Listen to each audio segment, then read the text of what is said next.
Hi everyone, welcome to the Witching Week. Today is episode number 58.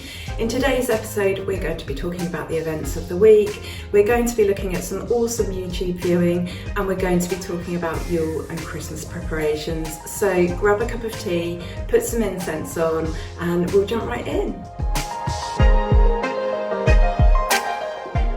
Hi everyone, welcome back. Thank you for watching. It's so good to have you here, and thank you to any new subscribers that have joined in the past week. Welcome. Today is Friday. It's when we have our episode of the Witching Week and we talk about the turn of the wheel, the seasons, the weather, just generally what's going on, things that are happening in the world, in the news, and also I tell you what I've been up to and you get to tell me what you guys have been up to. So what should we do first? Yeah, let's do incense and what I'm drinking. So I'm on the hot lemons today. I have caught my first virus of the season. My husband's been really poorly, so it wasn't that much of a surprise that I picked that up. So I'm not feeling too bad at the moment. I'm burning Ayurveda today. Really lovely scent. Who's this made by? This is made by Garden Fresh. I don't know if this is one that my husband picked up. I don't actually recognise this one from our little stash of incense, but yeah, that's really, really nice. I've got to apologise, my chair is really squeaky, so when I move around I'm going to be squeaking, so I need to get him to fix that for me. So this week, what have you all been up to? It has been a bit of a roller coaster ride here. We've had some big things happening. I just love that in life one day can just absolutely change everything. It can just completely turn, you know, your whole life on its head. I'm not going to elaborate any more than that just now, but yeah, I love that about life. And it's really been a week of getting things done. When I say that, I've just been sat in my chair resting, but I have finished my final edit of my grimoire. I told you guys some time ago that I'd finished it and I showed you the printout. I realised because the page itself doesn't highlight when there are spelling mistakes unless you actually click on the text. I've only just learned that. I realised that there were actually quite a few spelling mistakes. There are also things that I'd capitalised that I wasn't sure on. Some people capitalise, some people don't. For example, the word element and also the names of the elements, so earth, air, fire, water. And where I'd gone through previous edits, you know, I was kind of like, I was sort of fairly, what's the word I'm after? Consistent. I was fairly consistent, like sort of halfway through, and then you can tell that towards the end I'd forgotten what I'd done previously. So I knuckled down and I got it done. It's taken me about a week if you put all those sort of sessions together, but I finally finished my final edit of my grimoire. And I have written 2 full courses and edited those, checked those. I've still got quite a bit of work to do if I ever want to bring the Cemetery Witch to you guys, which I'm hoping to do next year. It's a bit of an ambitious plan considering that I have a really dodgy heart right now, but I'm just really driven. This is my calling in life, I think, to bring witchcraft and teach about witchcraft and stuff like that. So yeah, I mean, it would take a normal person half the amount of time. I have to factor in doctors and hospital and being ill and being tired and all of that nonsense, and you know, family life and just having a house. So yeah, I'm getting there slowly. I've been threatening this for years, never been quite well enough to do it, never had it finished, but we're making some massive steps forward now. So I'm really happy about that. What else am I going to tell you today? Oh yeah, so I have filmed some videos today. I have done a series of videos. I've done the moon, I've done a witchy AMA, Ask Me Anything. I've done a perimenopausal / witchcraft women in society type video, and I thought I'd redo 10 signs of a witch. So I started this channel sort of 3.5-4 years ago, and I made a couple of videos that weren't very good, put them on. Then I did a third one, which was 10 Signs You're a Witch. Again, really awkward, not very relaxed, wasn't used to speaking in front of the camera. And so I thought it might be fun for me to redo that one. Eventually, my plan is to get a better editing suite so that I can bring you guys more entertaining videos in terms of the edits that I'm able to do. But this really is a hobby, and this really is just an opportunity for me to reach out to you guys. I really just enjoy doing that. So the Witching Week will always be low edit. I don't want everything to be like the YouTube videos that you watch that just, you know, the screen changes every 7 seconds. I know that's what you're supposed to do. I know, you know, in terms of keeping things interesting, but this one really is supposed to be a cup of tea with a friend and just a cozy chat. So massive thanks to my brother-in-law, Tim. He allows me to use his internet. Ours is really slow. We've also had a fault on the line, and because of the nature of the shape of our house, our modem, I've told you this, you guys this before, our modem is in the loft. So we've got metre thick stone walls, and so all things considered, we're also in quite an awkward place in town where we're not quite attached to an estate. We're further down a road on our own. There are some other houses. I don't know what their internet's like, but we don't have very good coverage, so I have to go round to his house to upload my videos. So thank you, Tim. And what it means is when I do film some, it takes me sometimes a few weeks to get everything up and running. I try and have it so that there's not a break, but every now and then there's a break, and that's partly for technical reasons as much as anything else. So yeah, there's lots coming up, which is really exciting. I'm just taking it at my own pace as per usual. That's all anyone can do, isn't it? So how are you guys? What have you been up to? It's looking really autumnal here now. What is it like for you guys? I'm guessing it is the same for a lot of you. I've got many people watching from the UK and from the United States, so I know many of you have similar weather. I know some of you still have really warm weather there. It's been quite warm here. We've had about 12 to 13 degrees this week. It's supposed to be colder today, but honestly it doesn't feel like it. And then again the same tomorrow. It's supposed to get into sort of single figures tomorrow, but it's been very warm. I must admit I'm not very organised this year. We are entering silly season. Excuse me, I've usually got everything bought and wrapped by now. I haven't even started. I've done one thing, which I'm going to show you in a minute. But apart from that, I have not done anything. So I have learnt this week there is such a thing as nipple bras. You heard me right, nipple bras. So these are bras with little fake nipples that you wear so that it looks like you've got erect nipples the whole time. Who knew? What a ridiculous thing. So we spent ages, absolutely ages, being shamed.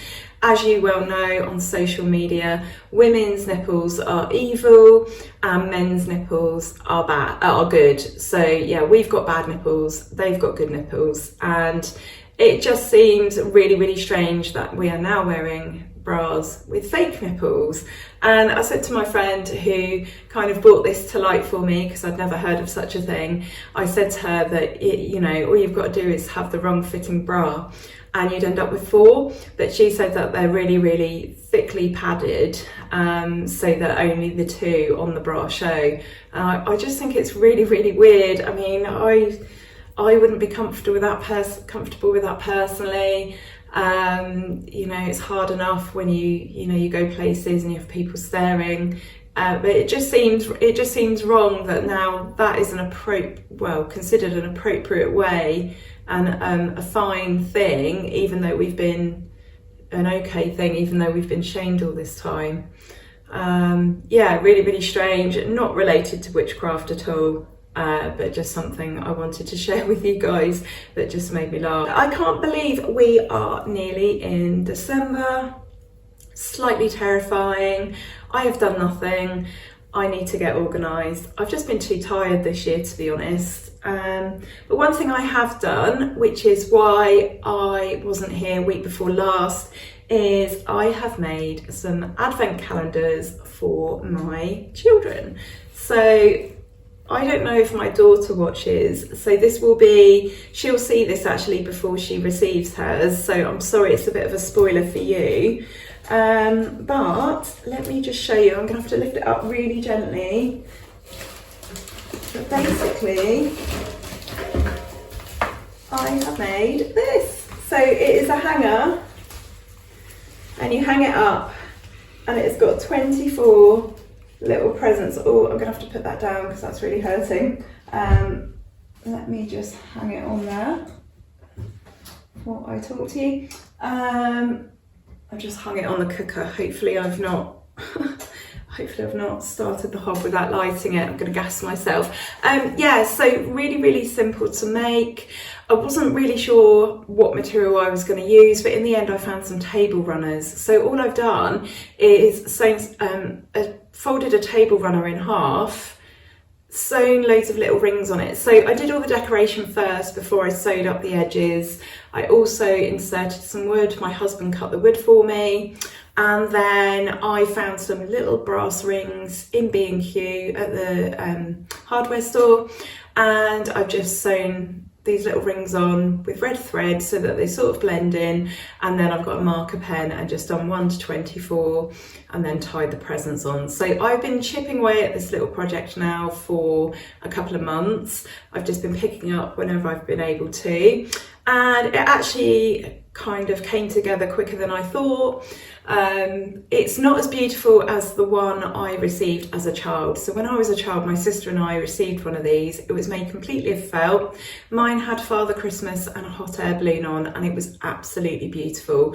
But I don't think the kids are going to care. I think they're more interested in what I've tied to it, and it's a complete surprise for them. So I hope they really enjoy that. So that's my only thing that I've got ready for Christmas this year, and it's the first time that they've had one. So I've kind of used my organisation time for that, so I need to pull my finger out now. What about you guys? Are you thinking about Yule and Christmas yet, or are you like me and you're like massively behind?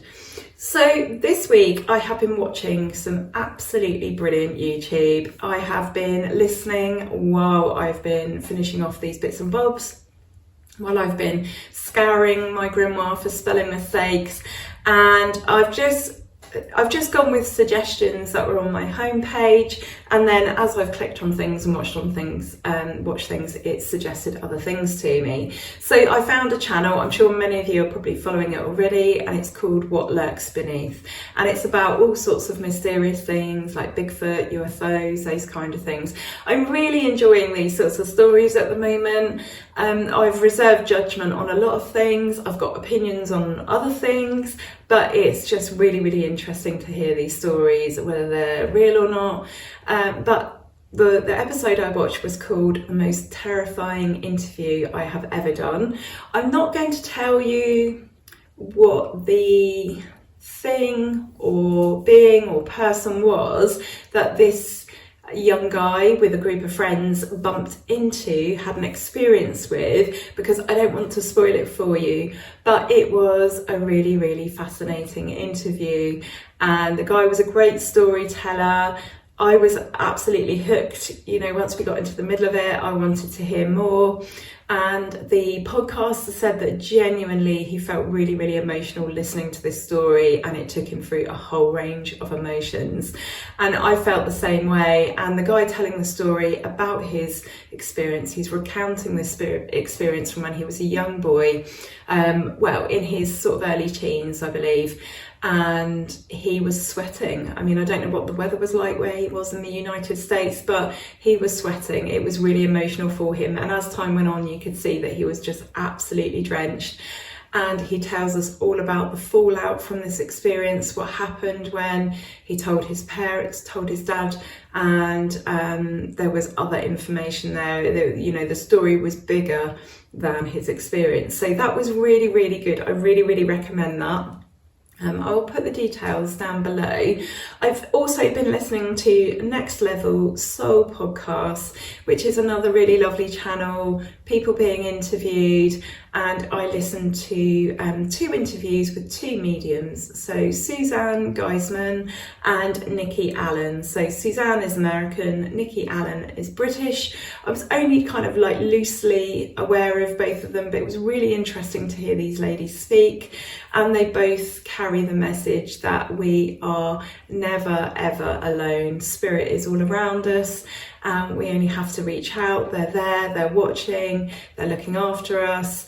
And I thought that was really, really lovely and uplifting, and yeah, really enjoyed listening to them talk, actually, very uplifting. I was then suggested a video on a channel called Capturing Christianity, and the video I watched was Interview with a Real Life Exorcist. So the person being interviewed was called Friar Vince Lampert. He is an American Catholic priest, and he is a real life exorcist. The video sort of does as it suggests on the tin. And it was really interesting listening to him. I felt that I believed what he was saying. I'm not really sure how I feel. I don't believe in the devil.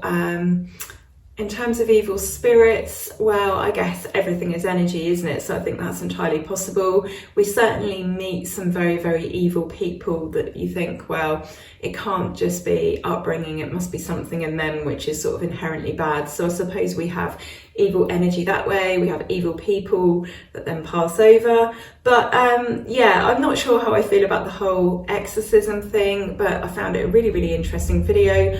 I think if I was having those sorts of issues, then I might go to a church, I might go to people that are well used to dealing with this sort of stuff. But as the video went on, you know, we're listening to how there can be an entry for demonic possession. So that would be things like turning your back on God. It would be things like celebrating certain aspects of Halloween, using tarot cards, things like that. And then there were some questions at the end, and that just completely kind of like derailed it for me. Apparently demonic possession is worse for what the priest called apostates. So people that have heard the good news of God, you know, they've been religious and then they have turned their back on their religion, on God. Apparently demonic possession is worse for them than perhaps someone like me, someone who's pagan, who's never believed in God. Apparently the devil gets more wound up by the former rather than the latter, so that's who he will go for. But somebody asked the question, they said, so I listen to music that could be described as having a satanic theme. I don't believe in the devil, I don't believe in any of that. Why have I never been possessed? Because, you know, I am doing all the things that you say creates an opening, an entry for a demonic possession or a demonic oppression. And it made me laugh, because the priest said, well, the devil won't bother with you if you don't believe in him. He wants to get to the people that believe in God. And then someone else asked the question, so to avoid demons then you just need to be an atheist, which was a really simple, well put, profound question, which is right. If you don't believe in it, and you know, obviously, you know, if you believe in something, then you're much more likely to manifest it and blah blah blah. You know, it's like curses, believing in that. You know, I don't believe in curses, so I doubt even if anyone tried to curse me it would have any effect. There's also more to that, of course, and that's a whole nother topic for another day. But yeah, if you don't believe in demons, then they're not going to bother you. And the way the priest dealt with that was he laughed, and he laughed quite a bit, and then he just said, well, yes, you'll be safe in this life.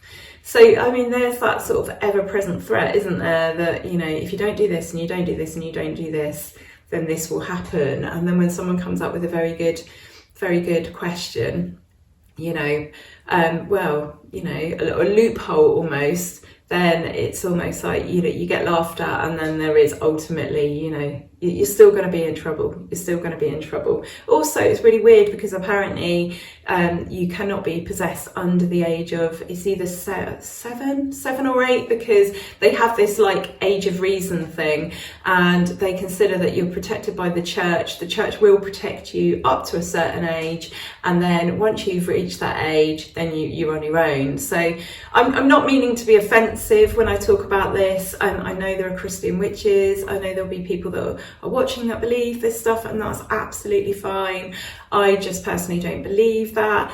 I don't know. I mean, there are some interesting cases out there. There are some cases with evidence. But one thing's for sure, that even if it does happen, it is extremely rare. So very, very interesting set of videos. And I have to say that the Christian video, and I've since seen another one, I just thought I'd watch the one interviewing the psychiatrist, because I was very happy to hear that the church makes sure that they truly believe there is a possession before they take a person through a series of exorcisms. They absolutely rule out mental health problems. So I was really, really pleased by that. I'm really, really heartened by that. But I wanted to watch a psychiatrist's point of view.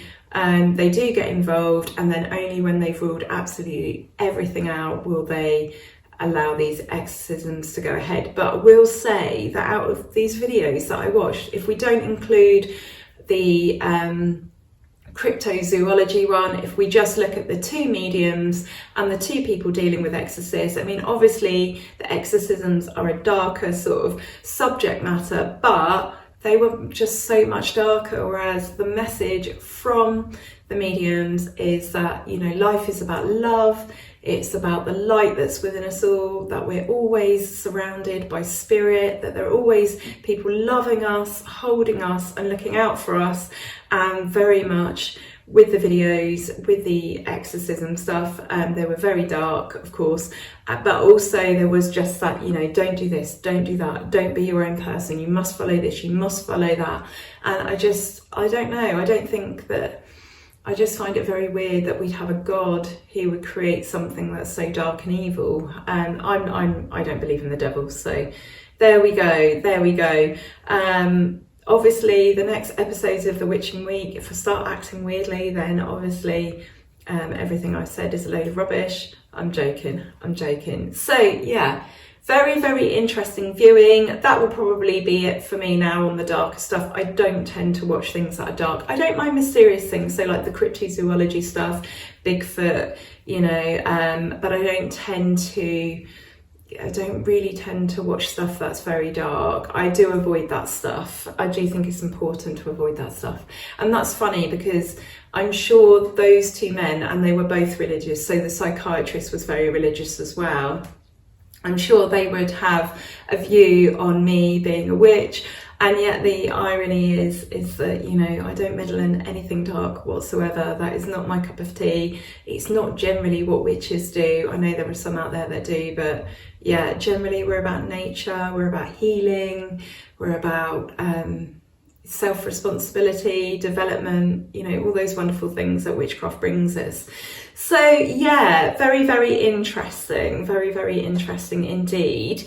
I wanted to talk about preparation for Yule and the Christmas sort of period. We will cover Yule in greater depth. I'm going to do a video on that as well. I decided that should probably have its own video. I want to know, do you have any plans for the winter solstice? I really, really like this one. For me, it's much happier than the summer solstice. I know at the summer solstice we are celebrating peak light, peak energy, peak sun, you know, long days, being able to do things. But it's very, very bittersweet, isn't it? You know, we're about to have the days draw in, things are going to get darker and colder. And so whilst there is that moment of celebration, there's also that trepidation about moving into the darker half of the year, or at least moving towards it. So I love the winter solstice. Obviously, when we get to the winter solstice, we are actually about to hit the absolute depths of winter, the coldest, harshest most beautiful part of winter, really. However, there is that promise of light, isn't there? There's that promise that the days are going to start to get a little bit longer. The warmth in the sun is going to come back, which is, it's weird me saying that actually, because it won't actually be warm in the sun probably till April or even May, depending on the weather. I mean, you can have freak days where we've had weather in March where, you know, you've got burnt before, but on the whole, it's generally about April. Last few years, it's been April at least before it's even felt warm enough to sort of just wear a layer or two. And yet we're in November and it is actually warm enough to do that. So there has been a massive shift this year. But yeah, I love this one. What do you guys think of the winter solstice? Some people aren't keen on this one. Some people, I think, feel that it gets drowned out in all the Christmas celebrations, which is ironic, isn't it, when you think about it? But yeah, are you organised for Christmas? How do you have a plan? Do you have a set plan? Or for you, you know, I'm going to use those interchangeably. Many of us celebrate both days. I do. I grew up in a household celebrating Christmas, so there's no reason why I wouldn't celebrate that. But you know, at the very, very sort of core of my heart is Yule, so that's the special day for me. So I will celebrate both. I love both. I think the more celebration, the better. But yeah, some people find, even though that they're very pagan, that the winter solstice gets a bit drowned out for them with everything else going on, because they might be pagan, but that doesn't mean that they're sort of like their wider family is. They might not be able to get time off of work, depending on where that falls. So this year it falls on, just thinking off the top of my head, Friday the 22nd of December at 3:27 a.m. UK time. So yeah, the Friday the 22nd is the winter solstice this year. So that means, I can never remember, so that will be the day that Stonehenge due, I think. Because we also celebrate the morning after the winter solstice. So there's an observation the night before, because you're about to enter the longest night. Then you have the shortest day, which is the winter solstice. And then obviously we would celebrate, or I say obviously, again, you don't have to, it's up to you, it's personal choice. We would celebrate the morning after, because it means the shortest day is gone. But that said, that doesn't mean that the days get longer yet. There is a pause. That's what solstice means. Sun stands still. There is a pause for a few days, and usually we get our first extra little smidge of light, which might be like 30 seconds or it could be a minute. Usually that happens around about the 25th of December, the sun is born, or the 26th. So it really does depend how late the solstice falls, because it can be anywhere from about the 19th of December up to the 23rd. So it's the 22nd this year. So yeah, let me know what your plans are for Yule, for Christmas. Is it an easy time for you? Is it a hard time for you? For many people, it's a difficult time. For some people, it's going to be their first Christmas without someone that they care for, which is never easy. It's a difficult time for many. And I also just think about the many Christians around the world that are in war-torn places. I think about our homeless people. I think about our elderly people. And I just think about, you know, people who are just generally disconnected. You know, life has given them a difficult hand, and for whatever reason, you know, it's going to be hard because they either don't have people to share it with, or perhaps they don't have the money to make something for it, you know, perhaps for their children. So really, really difficult time for many, many, many people. And I suspect that's probably for the majority of people, if we're honest, you know. So yeah, so I think I would say let's exercise real kindness going into this period. It's difficult for many, and especially the last couple of years with the cost of living emergency. And if you guys can get down to Dunelm, they have a scheme running where you can take a tag. It's usually off of a Christmas tree, and it's got details on there of a gift that you can buy for either a boy or a girl of a certain age range. and these gifts get given to these children who are disadvantaged. So beautiful, beautiful scheme, lovely to take part if you can. I would also add to that, you know, let's not let this become normal. I am really, really angry with our government that this is even a thing. You know, things are really, really hard for people in the UK right now. Obviously, it's, you know, in some ways not as hard compared to other people in the world right now, but it just all adds, doesn't it, to the general vibration of the earth, to the globe's population. So lots of good thoughts and love I'm sending out for all the good that it does, but it's better than hatred, isn't it? So yeah, help where you can this winter. Check up on people, look after yourselves as well, so that you can look after others. And yeah, let's hope next year is a better year for everybody, for the world, just in general. That's what I'm hoping for Christmas this year, that next year is just not quite so dark and not quite so scary and not quite so sad for so many people. So yeah, let's talk about organisation. So how do you guys have like a set plan? Have you got a bit of a pattern that you've fallen into over the years? Have you got a way that you like to get organised?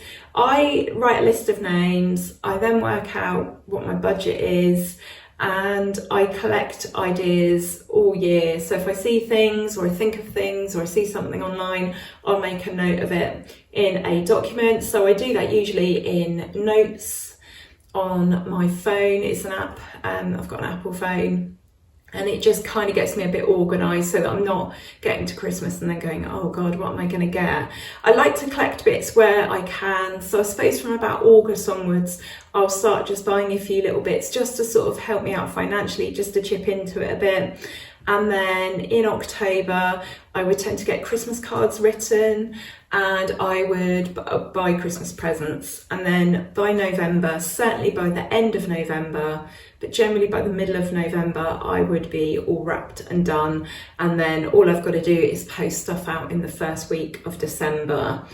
And I also make sure to really, really keep on top of our family diary so that I don't get confused with what's going on. Not that we are super busy at Christmas. This tends to be a time of hibernation for us both. I mean, it's always been cold in our house, but last year we couldn't afford to have the heating on, as you know, so it was a total no-go zone for visitors. We did have my brother-in-law over on Christmas Day and Boxing Day, and we did have the heating on just those 2 days. But yeah, our house is like a no-go area now until about April, May. So yeah, we tend to hibernate. We, you know, I love Christmas, but it has become very stressful. I don't know, you know, like for me, I worry about where I should be because I want to see my family, but I also worry about certain members of Justin's family to make sure they're okay and they're not on their own.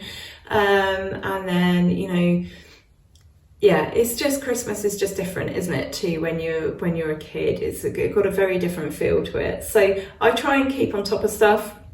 Usually my husband has a few things on with work and like Christmas events and stuff like that, not necessarily things that I'm invited to, but that's okay because I just hibernate in the winter. I'm not very sociable in the winter.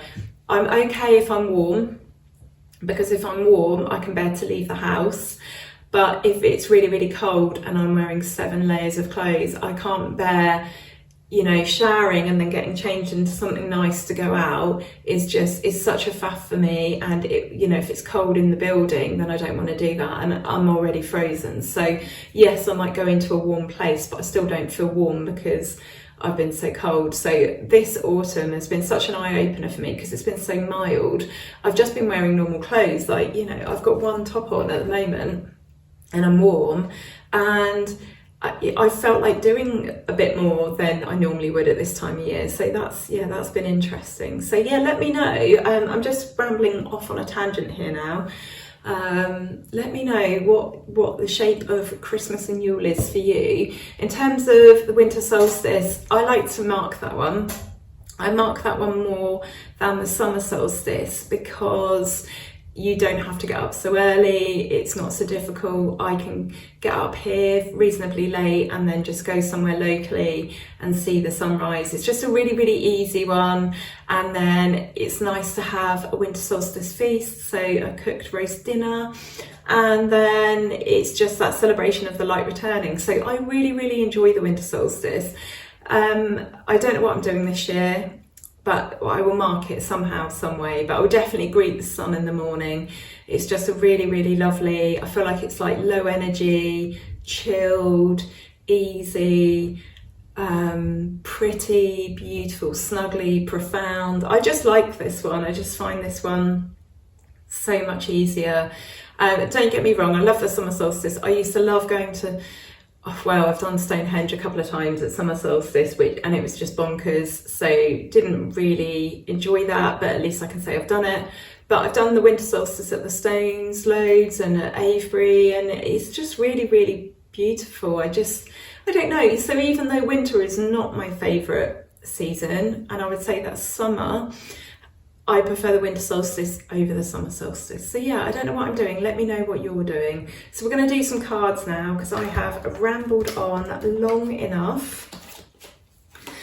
Yesterday in the cemetery, they were cutting bushes quite close to the house. So yeah, I'm amazed that I've managed to get this video done at all in silence. There have been a couple of cars that I've driven through. You might hear those on the audio, but on the whole, we have completed the video, which is brilliant. So we just need to get this end bit done, and then I'm happy.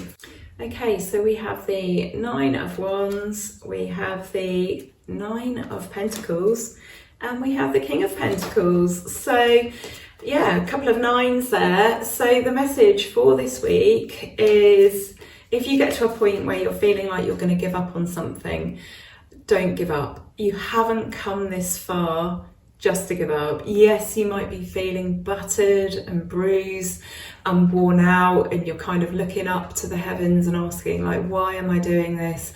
Why am I putting myself through this? Why, I have been at this for so long. I'm done. I'm absolutely done in. That is precisely the moment that you shouldn't give up. You've come this far, and pretty soon you will be reaping the rewards of your hard work. You'll be able to look back at what you've achieved. You'll be able to look back at the struggles, look back at the whole process. But pretty soon you will be able to enjoy. So we need a mature approach. And I'm not saying that when, people get worn out of, with a situation, that's not being mature, but it's about just talking to yourself, having a little word with yourself, putting things in perspective, taking a step back and going, look, you have got this. You didn't come this far to just give up now at the very final hurdle. So keep going, keep drawing on that strength and that determination, and keep the prize in mind. Eventually this will all be over and you'll be able to enjoy the fruits of your labour, and the fruits of your labour there shall be. So yeah, a mature standpoint on this. Have a word with yourself. It will all be absolutely fine. So lovely message for the week ahead. I'm wishing you an absolutely fantastic week. Thank you so much for being with me on this journey. If it's your first time watching and you've got this far, then it would be lovely if you were to subscribe. It only takes a few seconds and it really helps me. It really supports the channel. It helps me to be seen. And yeah, wishing you a fantastic week. I hope that if you're not organised for Yule and Christmas yet, I hope you managed to get into the flow of that. I'm going to try my best. Hopefully next week when I report back, I will have some stuff done. I hope so. But at least I feel like my life is moving in the right direction generally. So that's good enough for me at the moment. So I am wishing you a fantastic week for the third time. This is like having a conversation with a lover, isn't it? And you're like, you hang up, no you hang up, no you hang up. Right, I'm gonna hang up now. So yeah, wishing you a lovely week. Take care of yourselves and each other. Lots of love and blessings. Bye.